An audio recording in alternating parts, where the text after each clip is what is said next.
Bismillahirrahmanirrahim. Assalamualaikum warahmatullahi wabarakatuh.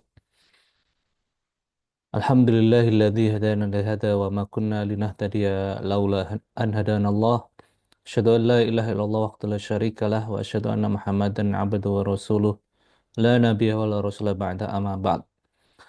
Teman-teman yang dirahmati oleh Allah Subhanahu wa taala, alhamdulillah kali ini kita bertemu di sesi kajian live untuk kajian tematik dalam program 40 hari tahajud, dan program ini kita inisiasi sebagai bentuk dakwah kepada kaum muslimin bahwasanya sholat adalah sesuatu yang luar biasa, yang sakral, yang dimana di waktu-waktu sholat itu ada sesuatu yang mungkin kita bisa menggali banyak faedah di dalamnya. Salah satunya dengan adanya program ini membantu kaum muslimin lebih mendekatkan diri kepada Allah Subhanahu wa taala. Dan angkatan dan program 40 hari salat tahajud ini adalah angkatan yang kedua, alhamdulillah angkatan yang kedua, eh, dan diikuti oleh banyak peserta, alhamdulillah dari ikhwan atau akhwat. Ya, mungkin yang join saat ini ya masih eh, beberapa orang, tapi insya Allah di grup banyak peserta yang bergabung di program kali ini. Dan alhamdulillah kali ini kita akan dibersamai oleh Ustadz Muhammad Nur Fakih, yang alhamdulillah beliau salah satu pembina di Akademi Belajar Salat Indonesia. Beliau saat ini sedang menempuh S2 di Malaysia, dan mudah-mudahan kita doakan mudah-mudahan beliau sukses dan lancar dalam studi beliau di negeri jiran. Dan waktu dan tempat kami persilakan untuk Ustadz Muhammad Nur Fakih. Monggo, tafadhol. Baik, jazakumullah khairan Ustaz Minan. Bismillah. Assalamualaikum warahmatullahi wabarakatuh. Waalaikumsalam warahmatullahi wabarakatuh. Innal hamdalillah nahmaduhu wa nasta'inuhu wa nastaghfiruh wa na'udzu billahi min shururi anfusina wa min sayyiati a'malina. Man yahdihillahu fala mudilla lahu wa man yudlilhu fala hadiya lahu. Asyhadu an la ilaha illallah wahdahu la syarika lah wa asyhadu anna Muhammadan 'abduhu wa rasuluh alladzi la nabiyya wa la rasula ba'dah. Kaum muslimin yang dirahmati oleh Allah Subhanahu wa taala, kita memuji Allah Azza wa Jalla, zat yang telah memberikan kepada kita begitu banyak nikmat. Dan di antara nikmat Allah Azza wa Jalla yang paling agung adalah nikmat kita mampu menjalankan ibadah kepadanya dengan menghadirkan hati kita yang khusyuk hanya kepada Allah, tunduk hanya kepada Allah, lalu kemudian tenang, senang dengan ibadah-ibadah dan ketaatan-ketaatan kepada Allah. Itu merupakan nikmat yang begitu besar yang Allah Azza wa Jalla berikan tidak kepada semua hambanya, melainkan diberikan kepada hamba-hamba yang Allah Azza wa Jalla kehendaki semata.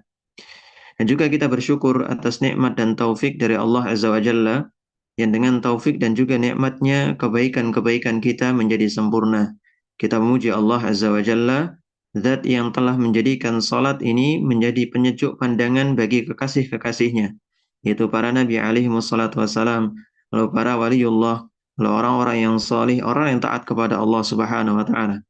Kemudian salawat serta salam semoga tercurahkan kepada junjungan kita Nabi besar Muhammad sallallahu alaihi wasallam, yang mana beliau telah mencontohkan semua ibadah dari apa yang Allah perintahkan dari awal risalah hingga akhir menjelang beliau menghadap Allah Azza wa Jalla, maka semua tersampaikan secara sempurna dan tidak perlu untuk kita tambah maupun kita kurang-kurangi.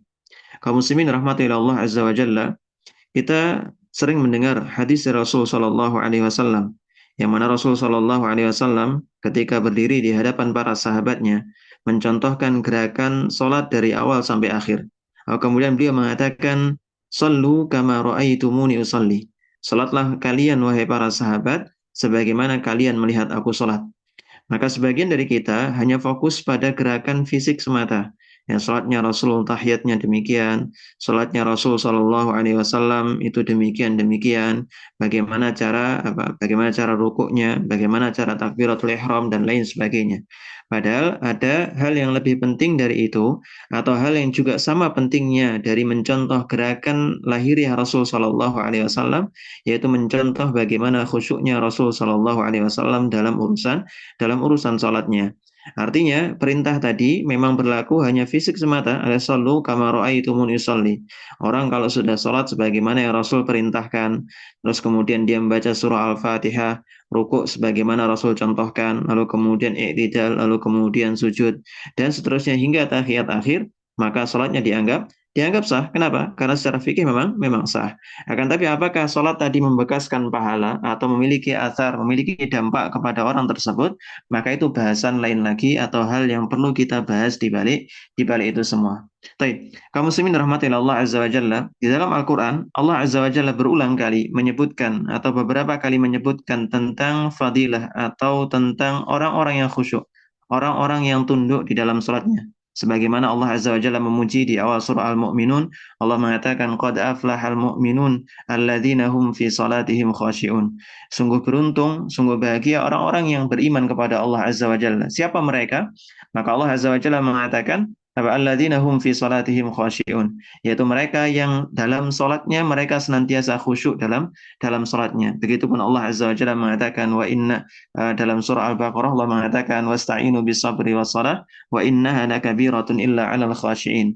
Dan senantiasalah minta tolong kalian kepada Allah dengan sabar dan juga salat, wa innaha lakabiratun illa 'alal khashi'in. Dan sungguhnya hal itu teramat berat kecuali bagi orang-orang yang senantiasa khusyuk dalam salatnya. Dan begitu pun dalam ayat yang lainnya yang menyebutkan tentang bagaimana keutamaan khusyuk dalam salat. Oleh karena itu kaum muslimin rahmatillah Allah Azza wa Jalla, selain mengkoreksi bagaimana salat kita, apakah sudah sesuai dengan Rasul sallallahu alaihi wasallam, maka kita perlu juga mengkoreksi apakah khusyuknya kita itu sama dengan khusyuk Rasul sallallahu alaihi wasallam.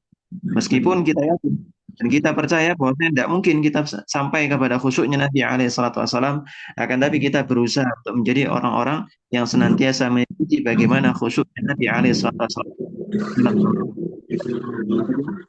lahiriah, atau bagaimana ciri khusyuknya Rasul Shallallahu Alaihi Wasallam dalam salatnya, yaitu ketika Rasul Sallallahu Alaihi Wasallam mengatakan dalam hadis yang mana kita tahu hadis ini kita hafalkan semuanya, yaitu ketika beliau mengatakan kepada Bilal radhiyallahu ta'ala anhu, beliau mengatakan, ya Bilal, arih Nabi sholat, wahai Bilal, istirahatkan diri kami dengan sholat. Maka tidaklah mungkin bisa di mute sebentar.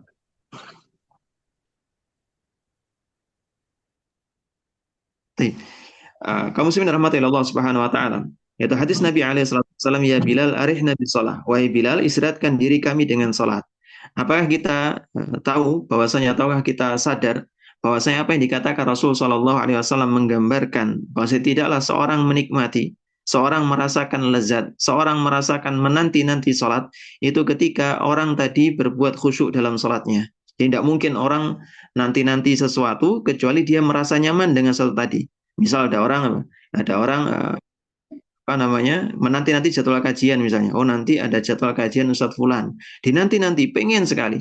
Terus kemudian mengatakan kepada saudaranya, mengatakan kepada anak istrinya, dia mengatakan, nanti tolong ingatkan saya jam sekian. Kenapa kok diingatkan? Ya karena ada kajian Ustadz Fulan. Saya tidak mau ketinggalan sama sekali. Maka tidaklah lahir pernyataan demikian, ungkapan demikian, kecuali dari orang yang merasakan kenikmatan terhadap sesuatu tadi. Kita pengen kalau nanti ada tukang tahu bulat lewat, tolong dipanggilkan. Kenapa? Saya suka sekali tahu bulat. Nanti kalau misalnya ada tukang es krim lewat, tolong dipanggilkan. Kenapa? Saya suka sekali es krim, saya tidak mau melewatkan es krim rasa baru dari orang tadi. Kalau ada tahu kocok lewat, monggo diingatkan. Karena apa? Karena saya pengen sekali makan tahu kocok dan lain sebagainya. Dan Nabi SAW adalah sosok yang lain. Beliau tidak memikirkan masalah hal-hal yang remeh seperti kita.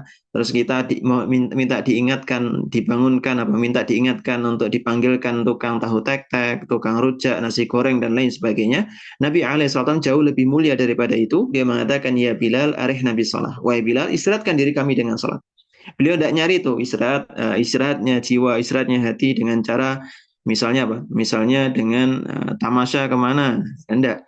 Nabi Allah mengatakan arihna bis shalah, wahai Bilal, istirahatkan diri kami dengan salat. Dan tidaklah seorang merasakan hal demikian atau seorang mukmin merasakan hal demikian kecuali dia adalah seorang yang khusyuk dalam salatnya. Dalam hadis yang lainnya, Rasul Shallallahu Alaihi Wasallam juga mengatakan waju'ilat li atau waju'ilat qurratu aini fis shalah. Sungguhnya Allah jadikan di dalam pandangan penyejuk pandangan mataku adalah dalam urusan salatku. Kalau kita ini sebagai manusia biasa, manusia akhir zaman, menyangka ketenangan, terus kemudian hal-hal yang menyenangkan, hal-hal yang menjadikan hati ini lega dan lain sebagainya ada di selain perkara salat.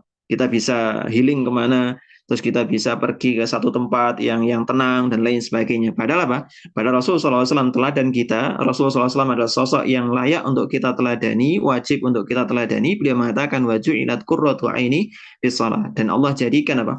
Penyejuk pandangan mataku itu dalam urusan salat. Yang membuat hatiku tenang, yang membuat segala macam perkara ini luruh semuanya adalah urusan salat. Makanya dikatakan Anas bin Malik radhiyallahu taala anhu, karena Nabi alaihi salatu wasallam idza hazabahu amrun, ketika dihimpit satu perkara tertentu yang sekiranya beliau merasa berat dengan perkara tadi, maka yang beliau lakukan adalah fazi'a ila shalah, maka beliau bersegera menuju salatnya. Ini berbeda dengan kita. Oh, ini saya butuh healing, saya butuh rekreasi, butuh tamasya dan lain sebagainya. Kita lihat bagaimana Rasulullah Shallallahu Alaihi Wasallam.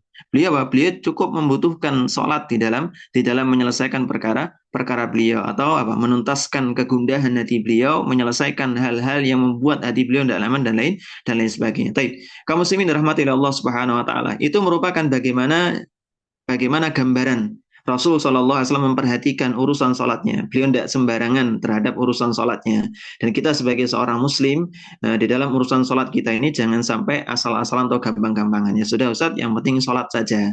Maka ini jawaban orang-orang apa? Orang-orang yang tidak merasakan nikmatnya sholat atau menghadap Allah Subhanahu Wa Taala. Padahal kita tahu Nabi Alaihi Wasallam mengatakan aqrabu ma yakunul abdu min rabbih.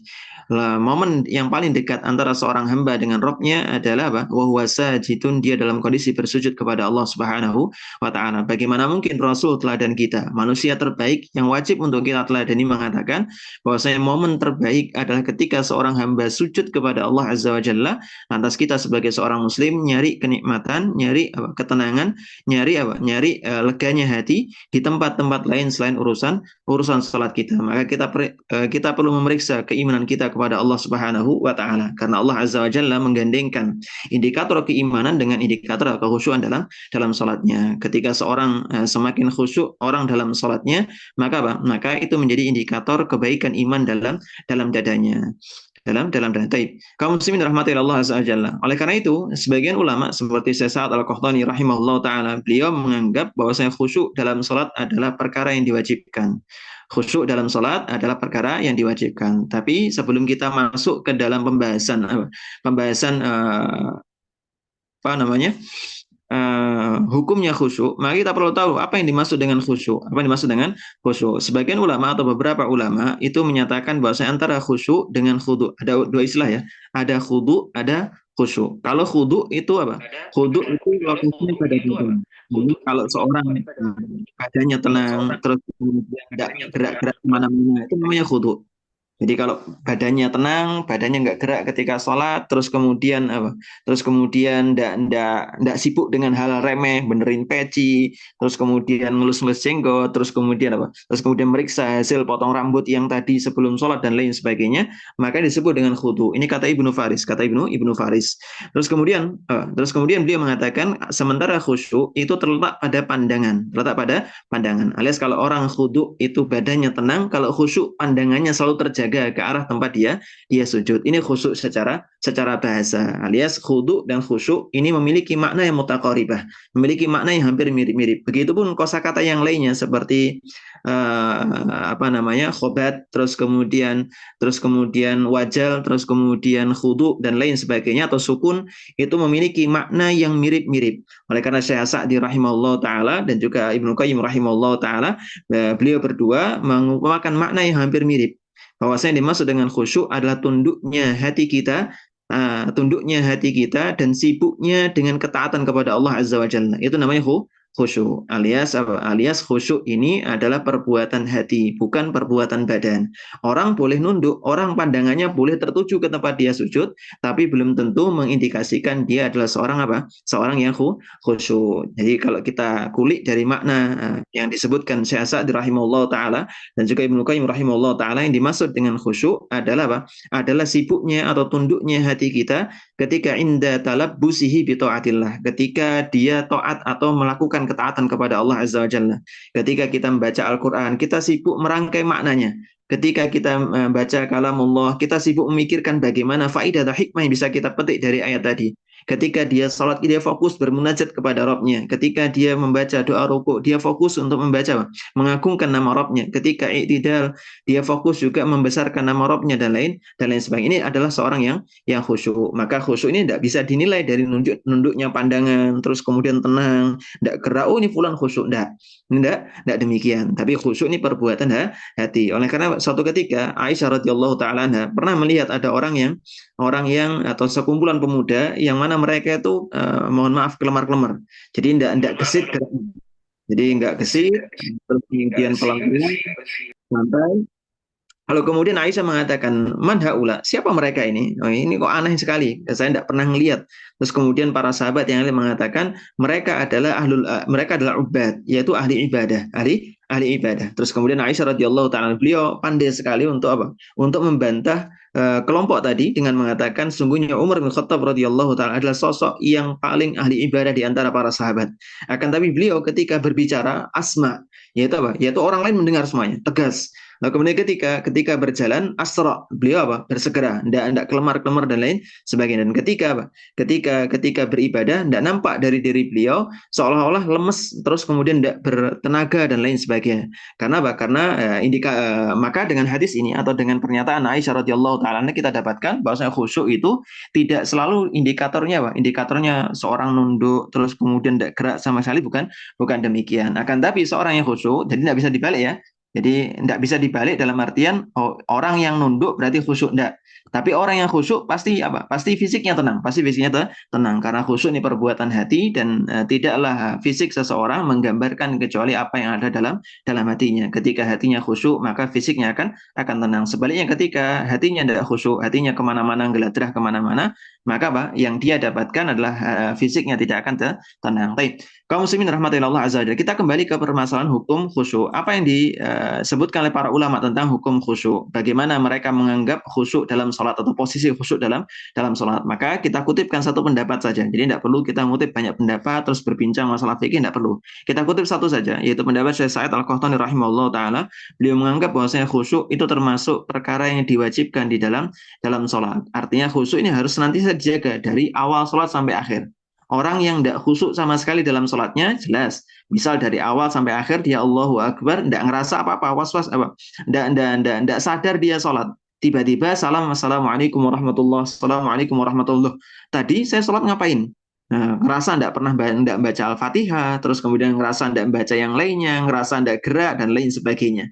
Nah, ini menunjukkan ketidakkhusyukannya. Oleh karena para ulama mengatakan, kalau orang tidak khusyuk yang demikian itu, maka tidak sah sholatnya. Begitupun pendapat Syekh Sa'id Al-Qahtani. Apa yang mendasari beliau berpendapat demikian? Maka beliau berpendapat dengan beberapa dalil, baik dari ayat Al-Quran maupun dari hadis Nabi SAW. Di antara yang pertama adalah Allah Azza wa Jalla mengatakan, wasta'inu bis sabri was salah, wa innaha lakabiratun illa 'alal khashiin. Beliau mengutip pendapat dari Syekhul Islam Ibnu Taimiyah rahimahullah taala. Beliau mengatakan wa hadza yaqtadi dzamma ghairil khashiin. Ayat ini menceritakan tentang celaan bagi orang yang tidak khusyuk. Kalau Allah Azza wa Jalla mencela satu perbuatan tertentu atau kelompok tertentu, maka ini indikasi bahwasanya kelompok tadi tidak dibenarkan di dalam syariat. Begitupun ketika apa? Ketika Allah mencela orang-orang yang tidak khusyuk. Yaitu Allah mengatakan wa innaha lakabiratun illa 'alal khashiin. Ini berat kecuali bagi orang-orang yang khusyuk. Ini celaan bagi yang sebaliknya. Orang-orang yang tidak khusyuk menganggap ini suatu perkara yang berat, tidak enak, tidak nyaman dilakukan dan lain sebagainya. Tapi orang yang khusyuk berpendapat sebaliknya, ini ringan bagi mereka, tidak ada masalah, tidak ada masalah. Maka Syaikhul Islam mengatakan ini menunjukkan celaan bagi orang yang tidak khusyuk. Karena menunjukkan celaan bagi orang yang tidak khusyuk, maka orang yang tidak khusyuk atau perbuatan tidak khusyuk dalam sholat ini merupakan perbuatan yang dilarang. Begitupun ketika Allah Azza wa Jalla mengatakan qad aflahal mu'minun alladzina hum fi salatihim khashi'un. Sungguh beruntung orang-orang yang beriman, yaitu yang mereka apa? Yang mereka dalam salatnya mereka senantiasa khusyuk. Syaikhul Islam juga berpendapat kurang lebih sama dengan ayat tadi. Beliau mengatakan wa hadza yaqtadi annahu la yarithuha ghairuhu wa qad dalla hadza ala wujubi hadhihi al-khisal. Yang mana apa? Yang mana perbuatan tadi di antara perbuatan khusyuk menunjukkan indikator keimanan seorang hamba, maka ini menunjukkan kewajiban atau hal yang diwajibkan oleh Allah Subhanahu wa taala. Begitupun dalil yang lainnya di antaranya apa? Di antaranya hadis Nabi alaihi salatu wasallam yang mana beliau mengatakan la yazalullahu muqbilan 'alal 'abdi fi salati. Allah itu senantiasa menghadap hambanya ketika salat. Alias ketika seorang bermunajat kepada Allah azza wajalla dalam salatnya, maka Allah berhadapan dengan hamba tadi. Malam yaltafit, selama hamba tadi tidak nyingkir dari hadapan Allah azza wajalla. Orang kalau dalam majelis misal ada lawan bicara, ini walillahil masalul a'la, perumpamaan terhadap Allah azza wajalla lebih baik daripada ini, yaitu apa? Yaitu bahwasanya Allah azza wajalla ketika dalam salat seorang hamba, Allah berhadapan dengan hamba tadi. Dan ketika hamba tadi tetap konsisten berhadapan dengan Allah, munajat kepada Allah, khusyuk dalam salatnya, maka apa? Allah azza wajalla lam yazal atau la yazalullahu muqbilan 'alal 'abdi. Tetap menghadap kepada hambanya, malam yaltafit, sampai dia menyingkir dari pandangannya. Alias apa? Alias hamba tadi tidak khusyuk, pikirannya geladrah kemana-mana, terus kemudian memikirkan hal lain dalam salatnya, lalu kemudian pandangannya ke arah mana-mana dan lain sebagainya. Fa'idal tafada insaraf anhu. Kalau sekali hamba tadi menyingkir dari hadapan Allah azza wajalla, ya sudah insaraf anhu. Allah azza wajalla juga akan apa? Menyingkir dari hamba tadi. Dan ini riwayat dari Abu Daud rahimahullah taala. Artinya apa? Artinya ini menunjukkan apa? Dalil wajibnya akan khusyuk. Untuk apa salat kita? Kalau ternyata dalam salat kita ini tidak ada harganya di hadapan Allah Subhanahu wa taala. Lalu kemudian yang keempat yang menunjukkan tentang wajibnya khusyuk dalam salat, yaitu hadis dari Nabi alaihi salatu wasallam yang panjang, yang mana di dalam hadisnya beliau mengatakan wa innallaha amarakum bis-shalah fa idza shallaitum fala taltafitu. Kalau kalian salat fala taltafitu, jangan beralih kemana-mana, jangan mikir kemana-mana, jangan nyingkir kemana-mana. Fa innallaha yansibu wajha liwajhi abdihi fi salatihi malam yaltafit. Allah tetap menghadap kepada hambanya, tetap berhadapan dengan hambanya, nggak teke ketika hambanya tadi apa? Ketika hambanya tadi bermunajat sampai malam yaltafit, sampai hamba tadi apa? Sampai hamba tadi berpaling dari Allah Subhanahu wa taala. Ini menunjukkan wajibnya apa? Khusyuk. Begitupun hadis yang lainnya seperti hadis Jabir bin Samurah radhiyallahu taala anhu, beliau mengatakan kharaja alaina Rasulullah sallallahu alaihi wasallam faqala, Rasulullah SAW suatu ketika keluar kepada kami, menjumpai kami, lalu kemudian mengatakan mari arakum rafi'i aidikum ka'annaha adnabu khayli syumsin uskunu fis shalah. Kalian tetap tenang dalam salat, jangan gerasak gerusuk, jangan apa? Jangan kemana-mana dan lain sebagainya. Menunjukkan kewajiban khusyuk dalam salat. Dan banyak sekali dalil yang dikutip oleh para ulama, di antara Syekh Al-Qahtani rahimahullah taala tentang wajibnya khusyuk dalam salatnya. Baik, kaum muslimin rahmati Allah azza wajalla. Apa faidah khusyuk? Kenapa kita harus khusyuk dan lain sebagainya? Dalam hadis, dalam banyak ayat disebutkan banyak sekali keutamaan seorang khusyuk dalam salatnya. Di antara yang pertama adalah khusyuk yaj'alus salata mahbubatan yasiratan 'alal musalli. Orang kalau sudah khusyuk itu menjadikan salatnya nikmat bagi dia. Jadi kita ini pengen salat kita sebagaimana salatnya Rasul Shallallahu Alaihi Wasallam, tapi sebatas fisiknya saja. Tidak merasakan sebagaimana rasanya Rasul SAW ketika mengerjakan sholat. Yang mana ketika beliau mengerjakan sholat, sebagaimana kita bahas tadi, waju'ilat qurratu aini fi sholat. Beliau menyatakan, penyejuk pandanganku ada pada sholat. Tidak ada lagi penyejuk pandangan lain, tidak pada meditasi, tidak pada hal-hal lain, rekreasi dan lain sebagainya. Tapi beliau mengatakan ju'ilat qurratu aini fi sholat. Salat ini menjadi penyejuk pandanganku. Sebagaimana panjenengan kalau ditanya siapa yang menjadi penyejuk pandangan di antara keluarga, oh ini istri dan anak-anakku. Kalau kehadiran mereka, ketika mereka hadir, aku ini senangnya luar biasa, tenang sekali. Kalau mereka tidak ada di sisiku, aku tidak nyamannya luar biasa, tidak suka sama sekali. Sampai aku berjumpa dengan mereka, baru kemudian hatiku berbunga-bunga kembali. Ini menunjukkan kecintaan kita kepada keluarga kita. Bagaimana kecintaan kita kepada salat? Apakah salat ini menjadi nikmat bagi kita, menjadi kita cinta atau tidak? Kalau kita tidak cinta dengan salat, tidak nanti-nanti waktu salat dan lain sebagainya, ya mungkin ini indikator bahwasanya Allah Azza wa Jalla tidak jadikan khusyuk dalam hati kita. Jadi jangan sampai kita beranggapan atau merasa demikian. Jadi kita koreksi diri kita masing-masing saat ini. Apakah sekarang kita merasakan nikmat ketika mengerjakan sholat? Ataukah justru sebaliknya? Kita menganggap sholat ini menjadi satu hal yang menghalangi kegiatan kita, satu hal yang naudzubillah min dzalik membuat kita menghabiskan waktu dan lain sebagainya. Maka kita lihat bagaimana bagaimana kita saat ini terhadap urusan sholat kita. Kalau sholat itu ringan bagi kita, kemungkinan Allah hadiahkan khusyuk dalam hati kita. Sebaliknya, kalau seandainya sholat ini menjadi sesuatu yang mengganjal bagi kita, maka hal tersebut Allah Azza wa Jalla cabut kekhusyuan dalam hati kita. Dan tidak ada seburuk-buruk azab atau tidak ada azab yang lebih buruk melainkan ketika Allah mengadab seorang hamba dengan tidak merasakan nikmat dalam beribadah kepada Allah Azza wa Jalla. Allah cabut nikmat ibadah tadi, selesai sudah kita. Tidak ada apa? Tidak ada apa-apanya di hadapan Allah Azza wa Jalla. Tidak ada kenikmatan menuntut ilmu, tidak ada kenikmatan membaca Al-Quran, tidak ada kenikmatan untuk sholat, tidak ada kenikmatan bermunajat, tidak ada kenikmatan melakukan hal-hal yang disunahkan Rasul Sallallahu Alaihi Wasallam. Tidak ada kenikmatan. Kenapa? Karena Allah cabut dalam hati kita kenikmatan tadi.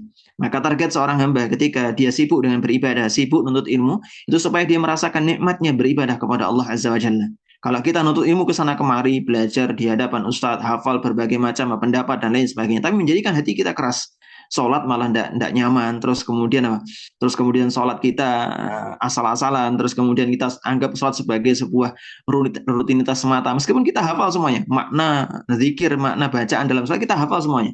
Tapi tidak merasa tuh hati, tidak merasa tenang, tidak merasa nyaman dengan urusan sholat, maka kita periksa, jangan-jangan ada yang salah dalam proses belajar kita. Tapi itu faedah yang pertama, itu sholat itu menjadikan seorang hamba khusyuk dalam khusyuk itu menjadikan seorang hamba mencintai sholatnya. Yang kedua, al khusyuk fi shalah ya ja'aluha tanha 'anil fahsya'i wal munkar. Ini kalau kita bertanya, Ustaz, saya ini sudah sholat, saya ini sudah sering mengerjakan sholat, kewajiban sudah terpenuhi semuanya, bahkan ditambah dengan sholat sunnah, sholat malam, sholat duha dan lain sebagainya. Tapi kenapa kok saya tetap berbuat maksiat? Jawabannya adalah padahal Allah Azza wa Jalla Allah mengatakan inna sholata tanha 'anil fahsya'i wal munkar. Sholat itu mencegah perbuatan keji dan mungkar. Bagaimana mungkin perbuatan keji dan mungkar tetap ada dalam diri saya? Padahal saya tetap sholat. Saya ini Saya ini melaksanakan kewajiban dan lain sebagainya. Jawabannya adalah karena kita tidak khusyuk dalam sholatnya. Kata Syekh Sa'ad Al-Qahtani. Maka yang dimaksud dengan khusyuk dalam sholat dengan hadis ini atau dengan ayat ini, maka beliau mengatakan fal khusyu'u fi sholati mil wajibat allati tajibu laha. Maka ini wajib hukumnya. Jadi ketika seorang hamba melakukan sholat dengan khusyuk, mengerjakan sholat dengan khusyuk, maka faidah terhindarkan dari perbuatan keji dan mungkar ini bisa didapatkan oleh dirinya. Sebaliknya kalau misalnya dia tidak khusyuk dalam sholatnya, ya tetap mungkin saja nantinya bakal terjerumus ke dalam perbuatan keji dan mungkar. Meskipun makna ayat ini tidak serta merta kita maknai demikian, tapi itu hikmah yang bisa dipetik oleh Syekh Sa'ad Al-Qahtani dalam membaca ayat tadi, nas-salat tanha 'anil fahsya'i wal munkar. Sungguhnya salat itu mencegah perbuatan keji dan munkar. Baik. Yang ketiga, kenapa kita harus khusyuk? Karena al-khusyukul kamil ia jalibul buka min khasyatillah. Karena sungguhnya khusyuk yang sempurna menjadikan seorang mudah menangis ketika salat. Dan kita ingat bagaimana Abu Bakar As-Siddiq radhiyallahu taala anhu. Suatu ketika Rasulullah SAW ketika dalam hari-hari menjelang perjumpaan beliau dengan Allah Azza wa Jalla, Rasul mengatakan muru Abu Bakrin bis shalah. Perintahkan Abu Bakar untuk mengerjakan salat. Maka Aisyah radhiyallahu taala membantah dengan mengatakan jangan Abu Bakar ya Rasulullah. Abu Bakar adalah seorang yang lembut, yang ketika dia membaca Al-Quran dalam salat, maka bacaannya akan kalah dengan tangisannya. Alias dia mudah sekali menangis, mudah sekali menitikkan air mata ketika dia membaca firman Allah Azza wa Jalla. Maka dia menitikkan air mata dan lain sebagainya. Karena besarnya rasa takut beliau kepada Allah Azza wa Jalla. Maka ketika seorang yang khusyuk dalam salat, maka menjadikan dia mudah menangis karena Allah Azza wa Jalla. Dan kita ingat bagaimana Rasulullah SAW mengatakan la yalijun nar rajulun baka min khasyatillah hatta ya'udal labanu fid dar'i. Tidaklah seorang laki-laki itu menyentuh neraka atau menyentuh api neraka yang mana dia menangis karena Allah Azza wa Jalla sampai kalau misalnya ada susu kembali ke sumbernya lagi. Jadi orang tadi akan masuk neraka kalau misalnya ada susu kembali ke sumbernya. Yang mana mustahil, tidak mungkin. Artinya kalau orang sering menangis karena takut kepada Allah Azza wa Jalla, maka ia akan diharamkan dari neraka Allah Azza wa Jalla. Wala yajtami'u ghubarun fi sabilillah wa tukhanu jahannam. Ini faedah yang lainnya. Maka tidak akan berkumpul debu dari jihad di jalan Allah dengan debu dari neraka atau asap neraka jahanam. Ini faedah yang lainnya. Tapi faedah yang pertama jelas bahwasanya orang yang mudah menangis karena Allah Azza wa Jalla, takut karena Allah Azza wa Jalla, maka dia diharamkan neraka Allah Azza wa Jalla. Begitupun dalam hadis yang lainnya Rasul mengatakan laisa syai'un ahabba ilallahi min qatrataini wa atharaini. Yaitu tidaklah ada apa? Tidaklah ada sesuatu yang lebih Allah cintai melainkan dua hal. Yang pertama qatratun min dumu'i min khasyatillah, yaitu apa? Cipratan tangisan orang yang apa? Orang yang atau tetesan tangis dari orang yang takut karena Allah Subhanahu wa taala. Jadi tidak ada dua tetesan yang mana dua tetesan tadi lebih Allah cintai dibandingkan yang lainnya. Yaitu di antara yang pertama tetesan tangis dari mata orang-orang yang takut karena Allah Subhanahu wa taala. Maka orang yang salat khusyuk dia akan mudah sekali menangis. Maka kita lihat bagaimana ada di sekitar kita orang-orang yang mungkin nuntut ilmunya tidak lebih getol dibandingkan kita. Bahasa Arabnya ada lebih baik dibandingkan kita. Terus kemudian apa? Terus kemudian ilmunya ada lebih banyak daripada kita, hafalannya ada lebih banyak daripada kita, tapi dia mudah menangis karena Allah Subhanahu wa taala. Dan kita berbaik sangka kepada orang tadi atau kepada Allah Azza wa Jalla bahwa orang ini termasuk di antara orang-orang yang takut kepada Allah Azza wa Jalla, alias jumlahnya hafalan, jumlahnya riwayat yang kita hafal, jumlahnya ilmu itu tidak selalu berbanding dengan rasa takut kita kepada Allah. Yang berbanding adalah apa? Berbanding lurus adalah apa? Ilmu yang kita amalkan atau ilmu yang bermanfaat bagi kita. Dari semua ilmu, dari 100 ilmu yang kita amalkan cuma satu, maka satu tadi yang bisa berbanding dengan khusyuknya kita atau rasa takutnya kita kepada Allah Subhanahu wa taala. Kemudian di antara faidah atau keutamaan yang lainnya kenapa kita harus khusyuk, yaitu al khusyuk fi shalah yu'tis salata makna al hakiki, yaitu menempatkan salat pada posisi atau makna yang sebenarnya. Kita menjadikan salat ini menjadi sesuatu yang barang yang prestisius, yang tidak mungkin semua orang bisa merasakan. Ini apa? Yang membedakan antara satu orang fulan dengan fulan yang lainnya dalam urusan salatnya ini khusyuknya. Di hadapan Allah adalah khusyuknya. Jadi yang membawa pahala satu, membawa pahala separuhnya, membawa pahala cuman sepertiganya. Apa yang membedakan di antara pahala-pahala yang didapatkan?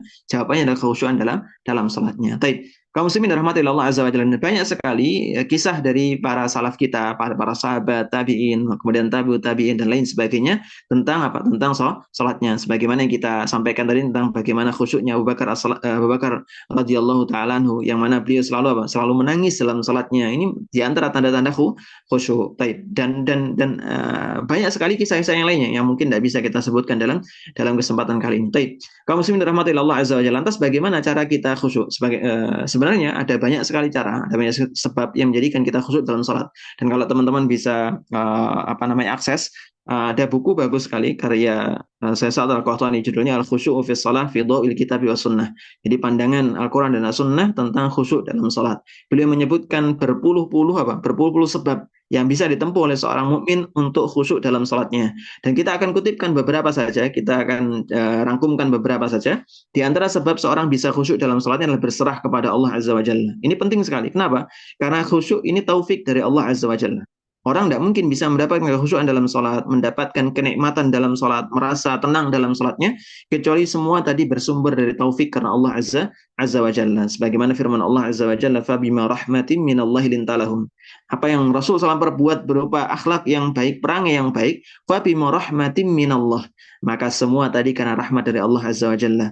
Begitupun ketika Rasul mendapatkan nubuwah, mendapatkan risalah kenabian, maka Allah mengatakan dzalika fadlullah yu'tihi may yasha.